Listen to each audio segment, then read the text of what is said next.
Hi and welcome. I'm Andrea with Andrea's Mobile Notary and Loan Signing, and this is my student Stephanie. Hi. She's a brand new notary, and we are doing this recording completely on the fly and unrehearsed, so watch and hope you learn a few tips for the notary world. Hello. Hello. So I wanted to ask you this specific form. It's called document custodian. So a copy of a certification by document custodian. What does that mean? Okay, so a lot of times people will come to you and they'll have a photocopy of, let's say, a driver's license. And they go, notarize my license for me. So, we obviously know we can't do a notary that doesn't have the proper notarial wording. Right. And what this form does, it allows the signer to declare they could take their driver's license and they make a copy of it, and some entities might want a copy of it. Right. So they would say, I, Joe Smith, declare that the attached reproduction of, and he would put driver's license, is a true, correct, and complete photocopy of the original document in my possession. He would sign it, and now this is done like a normal notarization. You're going to ask for ID, right? And you're going to journal the whole notary as you would any notary, and then you would fill out your notary sheet, county of, the date, the name, sign, put your seal, and then this is a jurat, so you'd have to put him under the oath. Right. You know, have him swear, affirm, thumbprint. What's the best words that you would use for a jurat, like when you're putting someone under oath?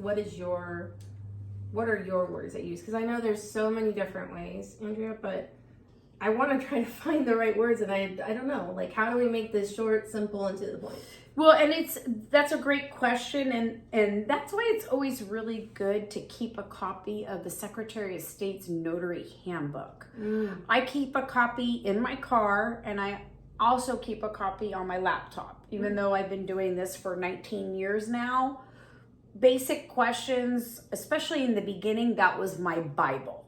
Oh, okay. That was my go-to.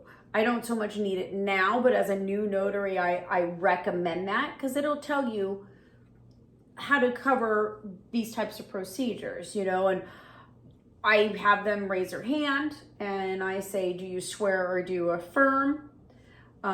Some people are uncomfortable with God. I try to keep that, you know, a little bit not so intense if I feel like the person has attention on that. I have had an atheist one time and they were a little bit like, you know, I don't want to swear under God and I don't believe in God, you know, so like to say you swear or affirm, okay, you know, that, you know, this that document is true and, you know, that kind of keeps it like, you know, neutral. Correct. Okay. So that no one gets respect.